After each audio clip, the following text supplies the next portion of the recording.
सेल्सिअसला वॉटरची जी density आहे ही density काय असते? मॅक्झिमम असते. आता याच्यानंतर आता आपण टेम्परेचर जरी कमी करत गेलो पण इथून पुढे डेन्सिटी त्याची इन्क्रीज होत नाही, उलट आहे ती डेन्सिटी काय होत जाते? कमी होत जाते. म्हणजे 4 डिग्री पासून जर आपण 0 डिग्री सेल्सिअस पर्यंत जेव्हा तापमान कमी करत असतो पाण्याचं, तर या दरम्यान डेन्सिटी इन्क्रीज होते का? नाही. तर डेन्सिटी अशा वेळेस काय होते? डिक्रीज. म्हणजे वॉटर जनरली जसं पाहिलं आपण तर इतर जे पदार्थ आहेत ते पदार्थाचा नियम काय आहे की त्यांचं तापमान जर आपण कमी केलं तर जसं तापमान कमी होईल तसं त्यांची डेन्सिटी काय होत जाते? वाढत जाते. पण वॉटरचं अनॉमलस बिहेवियर काय सांगतं की वॉटरला तुम्ही फक्त किती डिग्री सेल्सिअस पर्यंत? 4 डिग्री सेल्सिअस पर्यंत जर नेलं त्याच टेम्परेचरला त्याची डेन्सिटी काय आहे? मॅक्झिमम. म्हणजे सर्वात जास्त पाण्याची घनता ही कोणत्या तापमानाला आहे? 4 डिग्री सेल्सिअस. त्याच्यानंतर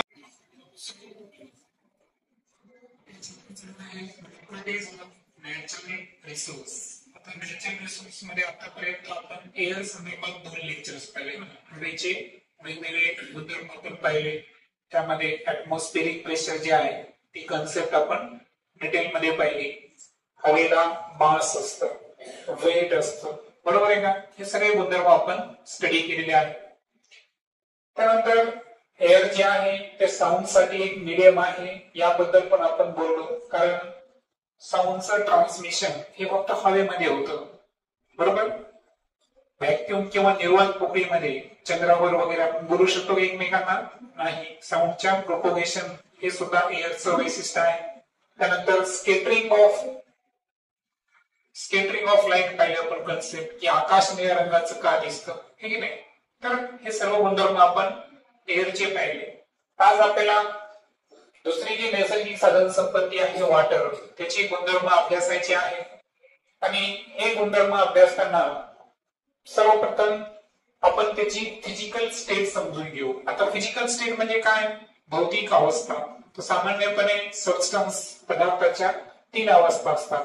पहिला आहे सॉलिड म्हणजे स्थायू, लिक्विड म्हणजे द्रव आणि गॅसियस म्हणजे काय? वायू. आता पाणी जे आहे तर पाणी सामान्यपणे पृथ्वीवर हे कोणत्या अवस्थेमध्ये आहे? लिक्विड फॉर्म मध्ये आहे. कारण आपण सुद्धा जेव्हा वॉटर जे आहे इनटेक करतो तर आपण मीडियम कोणतं यूज करतो? त्याचं जी फिजिकल स्टेट आहे ती कोणती असते? लिक्विड. पण तुम्हाला माहित असेल की जेव्हा आपण सॉलिड अवस्थेमध्ये जो बर्फ असतो, सॉलिड अवस्थेमध्ये, तर त्याला काय म्हणतो आपण? आईस. या बर्फाला जर आपण उष्णता दिली, काय दिली? उष्णता. हे जे चिन्ह आहे डेल्टा, त्याला काय कन्सिडर करायचं तुम्ही? हीट कन्सिडर करायचं. तर आईसला उष्णता दिली तर त्याची रूपांतर कशामध्ये होतं? वॉटर ही पदार्थाची कोणती अवस्था आहे? लिक्विड आहे. वॉटरला जर आपण आणखी उष्णता दिली तर याचं रूपांतर कशामध्ये होतं? Water vapour. कशामध्ये होतं? म्हणजे याला आपण पाण्याची वाफ म्हणू. आणि पाण्याची वाफ ही कोणती फेज आहे? गॅसियस फेज आहे. आता याच्या उलट जर पाहिलं आपण तर आपण जलचक्र शिकलो पहा, वॉटर सायकल. सूर्याच्या उष्णतेमुळे समुद्राच्या पाण्याची वाफ होते. ही वाफ जर थंड झाली, थंड म्हणजे काय? Minus delta. नुसता डेल्टा म्हणजे याचा अर्थ काय? मी उष्णता दिली. मायनस डेल्टा म्हणजे उष्णता कमी केली, बरोबर? तर वाफेला जर मी थंड केलं त्याचं रूपांतर कशामध्ये होतं? लिक्विड मध्ये होतं, वॉटर मध्ये. आणि वॉटर मधून जर आणखीन मी उष्णता कमी केलं तर वॉटरचं कन्व्हर्जन कशामध्ये होईल? सॉलिड मध्ये होईल, बरोबर? आणि सो हे आहे ट्रान्सफॉर्मेशन. आता तुमच्या लक्षात आलं असेल की पाणी 3 अवस्थेमध्ये आहे, पण मेजर फिजिकल स्टेट जी आहे ती कोणती असते? Liquid. Does not have perfect shape. Solid जे आहे ना, सॉलिड, लिक्विड आणि गॅसेस यांचे तुम्ही गुणधर्म लक्षात ठेवायचे. सॉलिड जे आहे ना, तर सॉलिडला काय आहे बरं, डेफिनाइट शेप. डेफिनाइट शेप सुद्धा आहे आणि डेफिनाइट व्हॉल्यूम सुद्धा आहे. म्हणजे निश्चित आकार आणि निश्चित आकारमान असणारे जी पदार्थाची अवस्था असते ती कोणती असते, सॉलिड. परंतु लिक्विड मध्ये जर पाहिलं आपण तर लिक्विडचा जो व्हॉल्यूम आहे हा व्हॉल्यूम निश्चित असतो. म्हणजे व्हॉल्यूम कसा आहे, डेफिनाइट व्हॉल्यूम आहे. पण जे शेप आहे हा निश्चित असतो का, नाही. कारण ज्या वेसल मध्ये आपण टाकतो त्या वेसल सारखा तो शेप घेतो. जसं की मिल्क आहे, मिल्क आपण कपामध्ये टाकलं ती कपासारखा आकार घेईल, बॉटल मध्ये टाकलं तर बॉटल सारखा आकार घेतो. म्हणजे त्याचा शेप डेफिनेट आहे का, नाही. म्हणजे कसा आहे, इनडेफिनेट शेप आहे. आणि गॅसियस पार्टिकलचं जर आपण पाहिलं तर गॅसियस पार्टिकलला निश्चित आकारही नसतो आणि निश्चित आकारमानही नसतं. Okay, so indefinite shape. आणि आणखीन काय लिहू आपण, इनडेफिनाइट व्हॉल्यूम. ही कोणाची आयडेंटिटी आहे, गॅसियस पार्टिकलची आयडेंटिटी आहे. तर हेच आपण इथे रिपीट केलेलं आहे की पाण्याला निश्चित आकार नाही, मात्र हॅज अ व्हॉल्यूम, पण त्याला निश्चित असं काय आहे, आकारमान आहे. आता व्हॉल्यूम जे शब्द आहे, ओके, हा आपल्याला आज पुन्हा एकदा एका सूत्रामध्ये स्टडी करायचा आहे. काय तर व्हॉल्यूम, इथं डेन्सिटीचा फॉर्म्युला दिलेला आहे, काय आहे, मास अपॉन व्हॉल्यूम. हे आपल्याला ठीक आहे सेकंड हाफ मध्ये समजून घ्यायचं आहे. फर्स्ट हाफ मध्ये आपण प्रॉपर्टीज पाहू. आता सांगितलं मी की वॉटरला जर आपण फ्रीज केलं, थंड केलं, तर याचं रूपांतर कशामध्ये होतं, आईस. जनरली जर पाहिलं आपण तर रेफ्रिजरेटर है ना, त्यामध्ये आपण हे करत असतो, त्याच्यामध्ये एक सेक्शन असतं फ्रीजर सेक्शन, है की नाही, तर त्यामध्ये आपण आईस. आता वॉटर ही कोणती अवस्था आहे, लिक्विड, आणि आईस ही कोणती अवस्था आहे, सॉलिड. पदार्थाचा एक गुणधर्म असतो काय, एखाद्या पदार्थाचं रूपांतर हे लिक्विड मधून सॉलिड मध्ये होत असताना त्या पदार्थाचा काय इन्क्रीज होतो, व्हॉल्यूम. म्हणजे वॉटर जे आहे ना, वॉटरचं कन्व्हर्जन जेव्हा आईस मध्ये होतं तर फ्रीजिंग प्रोसेस मुळे त्याचा व्हॉल्यूम काय झालेला असतो, इन्क्रीज झालेला असतो. मात्र लक्षात घ्या, डेन्सिटी आणि व्हॉल्यूमचं सूत्रावर आपल्याला आता यावं लागेल. पहा, density is equal to mass upon volume. याचा अर्थ काय आहे सांगतो मी तुम्हाला. पहा, याचा अर्थ असा आहे की डेन्सिटी जी आहे ही कशाच्या डायरेक्टली प्रोपोर्शनल आहे, मासच्या. म्हणजे पदार्थाचं वस्तुमान, लक्षात घ्या, पदार्थाचं वस्तुमान जितकं इन्क्रीज होत असेल तितकं त्याचं डेन्सिटी काय होते, इन्क्रीज होत असते. लक्षात आलं. तर मास इन्क्रीज झालं तर डेन्सिटी इन्क्रीज झाली, म्हणजे मास वाढलं की डेन्सिटी वाढणार. ठीक आहे. परंतु दुसरं जे सूत्र आहे डेन्सिटीचं ते आहे density is inversely proportional to the volume. म्हणजे व्हॉल्यूमच्या व्यस्तानुपाती आहे, म्हणजे व्यस्त प्रमाणात. जर व्हॉल्यूम इन्क्रीज होत असेल तर डेन्सिटी काय होणार, डिक्रीज. जर व्हॉल्यूम डिक्रीज होत असेल तर डेन्सिटी काय होणार, इन्क्रीज. मग आता मला सांगा की वॉटर मधून आईस मध्ये कन्व्हर्जन होताना व्हॉल्यूम काय झालेला आहे, इन्क्रीज. मग व्हॉल्यूम इन्क्रीज झाला म्हणजे या ठिकाणी डेन्सिटी जी आहे ती काय झाली बरं, डेन्सिटी म्हणजे घनता. डेन्सिटी म्हणजे काय, घनता. म्हणजे इथं घनता काय झाली या ठिकाणी, डिक्रीज झाली. मग आता मला सांगा आईस आणि वॉटर या दोघांमध्ये डेन्सिटी कोणाची जास्त आहे,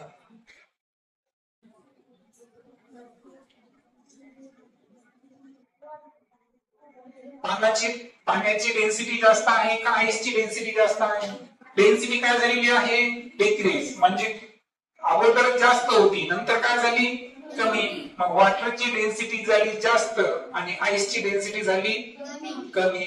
म्हणून याच्यामुळे काय होतं की बर्फ जो आहे हा पाण्यावर तरंगतो. पहिला समजा तुम्ही की जर पाण्यामध्ये आपण बर्फ टाकला तर तो तळाशी बुडतो का, नाही. तो पाण्यावर काय होतो, फ्लोट होतो. इथं दिलंय पहा, आईस फ्लोट ऑन वॉटर. याचं रिझन काय आहे की आईसची जी डेन्सिटी आहे, डेन्सिटीला एक चिन्ह असतं पहा, रो. कोणतं चिन्ह आहे? रो. तर आईसची डेन्सिटी जी आहे ती कशी आहे? लो. लो म्हणजे काय? कमी. आणि जी वॉटरची डेन्सिटी आहे ती कशी आहे? हाय. हाय म्हणजे जास्त. ज्याची डेन्सिटी जास्त तो पदार्थ तळाशी, आणि ज्याची डेन्सिटी कमी तो पदार्थ वरच्या भागामध्ये असणार. म्हणून बर्फ पाण्याच्या पृष्ठभागावर काय होत असतो? तरंगत असतो. म्हणून आईस फ्लोट्स ऑन वॉटर याचं जर तुम्हाला सायंटिफिक रिझन जर विचारलं तर मग तुम्ही काय आन्सर देणार? की वॉटरचं कन्व्हर्जन जेव्हा आईस मध्ये होतं ते हे होत असताना त्याचा व्हॉल्यूम इन्क्रीज होतो, मात्र डेन्सिटी काय होते? डिक्रीज. डेन्सिटी डिक्रीज झाली याचा अर्थ की वॉटरची डेन्सिटी आईस पेक्षा कशी आहे? जास्त. आणि आईसची डेन्सिटी कमी असल्यामुळं कधी पण एक नियम आहे, जास्त डेन्सिटीचा पदार्थ कुठे राहणार? खाली. आणि लो डेन्सिटीचा पदार्थ वर. म्हणून डेन्सिटी कमी असल्यामुळं आईस हा कशावर फ्लोट करेल? वॉटर म्हणजे पाण्यावर बर्फ तरंगतो. Density of water is 1000 kilogram per metre cube. किंवा दुसरं एक काय पहा, 1 ग्राम पर सेंटीमीटर क्यूब. पहा, एक लक्षात घ्या, आपण एसआय एकक मध्ये सांगायलो का सीजीएस मध्ये सांगायलो त्याच्यावर त्याची व्हॅल्यू डिपेंड. एकक काय वापरतो आपण? समजा आता तुमचं घर आहे, तुम्ही घर म्हणू शकता की माझं घर इथून 1 किलोमीटर लांब आहे, किंवा तुम्ही असंही म्हणू शकता की 1000 मीटर आहे. बरोबर आहे का? तर तसं पाण्याची डेन्सिटी जर तुम्हाला किलोग्रॅम पर मीटर क्यूब मध्ये जर विचारली तर तुम्ही आन्सर काय सांगणार? 1000. आणि जर ग्राम पर सेंटीमीटर क्यूब मध्ये सांगितली विचारली तर तुम्ही काय सांगणार? 1. Okay. Density of H2O is maximum at 4 degree Celsius. आता आपण मुख्य मुद्द्याकडे आलो की पाण्याचा एक गुणधर्म आपण अभ्यासाला, तो आहे एनामेलस बिहेवियर ऑफ वॉटर. काय आहे ते? की काय सांगितलं की पाण्याची जास्तीत जास्त घनता ही कुठं आहे? 4 डिग्री सेल्सिअसला आहे. मग असं ही 0 डिग्री सेल्सिअसला का नाही याचा आपल्याला स्टडी करायचा आहे. So let start. आता आपण स्टडी करूया पहा एनामेलस बिहेवियर ऑफ वॉटर. आता एनामेलस बिहेवियर ऑफ वॉटर काय आहे?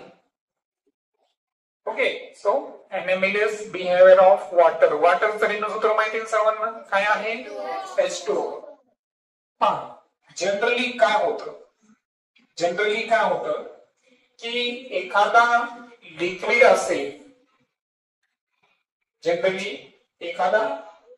असेल, तर या लिक्विडला जेव्हा आपण फ्रीज करतो, काय करतो? फ्रीज करतो. आणि याचं रूपांतर जेव्हा सॉलिड मध्ये होत असतं, कशामध्ये होत असतं? सॉलिड मध्ये होत असतं. तर अशा वेळेस त्या पदार्थाची डेन्सिटी जी आहे ही डेन्सिटी काय व्हायला पाहिजे? इन्क्रीज. काय व्हायला पाहिजे? इन्क्रीज. आता वॉटर संदर्भात जर पाहिलं आपण, समजा आता पाण्याचं तापमान आहे 25 डिग्री सेल्सिअस. किती आहे? 25 डिग्री सेल्सिअस. आता 25 डिग्री सेल्सिअस पासून आता आपण उष्णता कमी करत चाललो. किती कमी करत चाललो? म्हणजे हळूहळू 25, 24, 23, 22 असं चाललो. तर एक टेम्परेचर येतं पहा 4 डिग्री सेल्सिअस. किती आहे? 4 डिग्री सेल्सिअस. 4 डिग्री सेल्सिअसला वॉटरची जी डेन्सिटी आहे ही डेन्सिटी काय असते? मॅक्झिमम असते. आता याच्यानंतर आता आपण टेम्परेचर जरी कमी करत गेलो पण इथून पुढे डेन्सिटी त्याची इन्क्रीज होत नाही, उलट आहे ती डेन्सिटी काय होत जाते?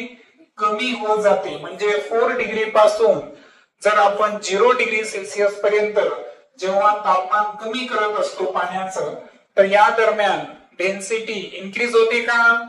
नाही. तर डेन्सिटी अशा वेळेस काय होते?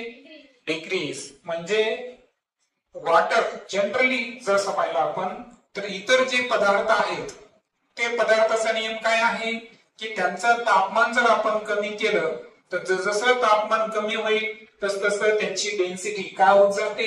वाढत जाते.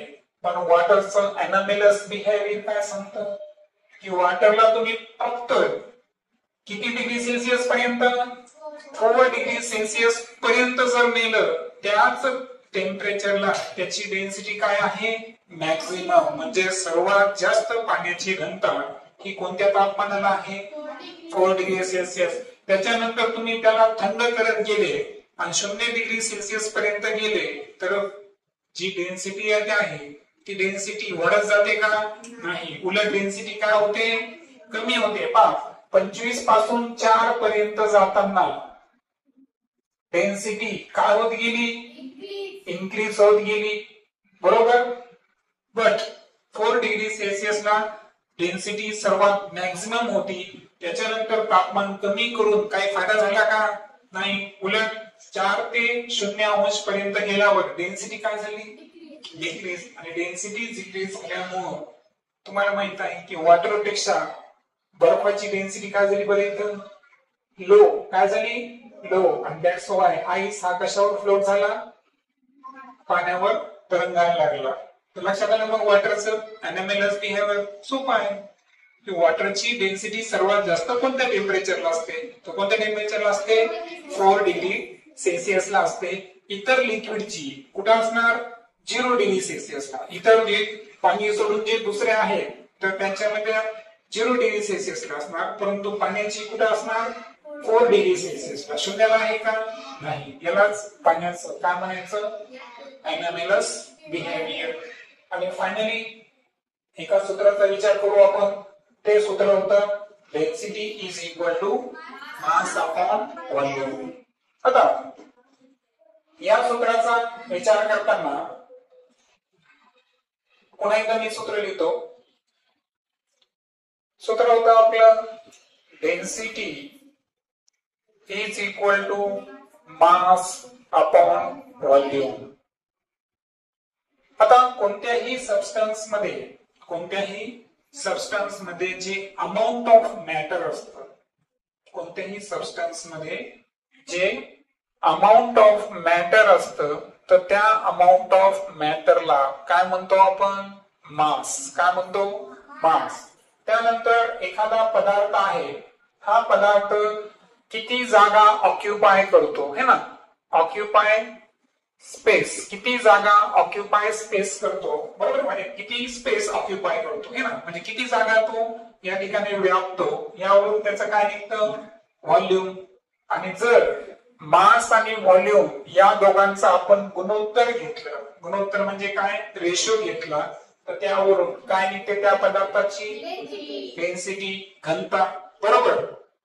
आता एखादा पदार्थ कमी जागेमध्ये जास्त मासचा असेल अशा वेळेस त्याची डेन्सिटी कशी असते जास्त.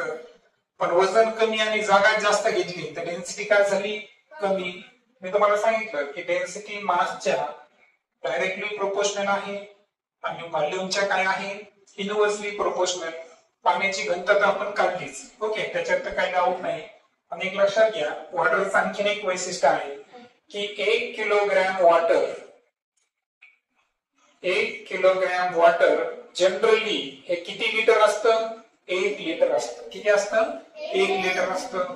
आता मास जे आहे ना तर या मास या फिजिकल क्वांटिटीचं जे एसआय युनिट आहे तर ते कोणतं आहे किलोग्रॅम. कोणता आहे किलोग्रॅम. आणि व्हॉल्यूम जे आहे ना तर व्हॉल्यूमचं एसआय एकक काय आहे मीटर क्यूब. काय आहे क्यूब. आणि म्हणून जी डेन्सिटी आहे या डेन्सिटीचं एकक हे काय असेल मला अंशात काय होता किलोग्रॅम छेदात काय होता मीटर क्यूब. म्हणून डेन्सिटीचं एसआय एकक कसं म्हणणार तुम्ही किलोग्रॅम पर मीटर क्यूब. येते लक्षात. आता यामध्ये हे झाले एसआय एकक संदर्भात. सीजीएस एकक बघू. आता पर्यंत मी कोणते एकक सांगितले एसआय. आता दुसरे एकक आहे सीजीएस. सीजीएस म्हणजे सेंटीमीटर ग्राम सेकंद आणि एसआय म्हणजे सिस्टीम इंटरनॅशनल किंवा याला दुसरं नाव एमकेएस सुद्धा असतं. आता मास जे आहे हे मोजतो आपण सीजीएस एककामध्ये ग्राम, कशामध्ये मोजतो? ग्राम. आणि व्हॉल्यूम जे आहे हे मोजतो आपण क्युबिक सेंटीमीटर, किंवा याला दुसरं नाव आहे पहा सीसी. काय नाव आहे? तुम्ही तर कन्फ्युज होताल, मी तर ऑर लिहितो. सीसी चा अर्थ काय आहे?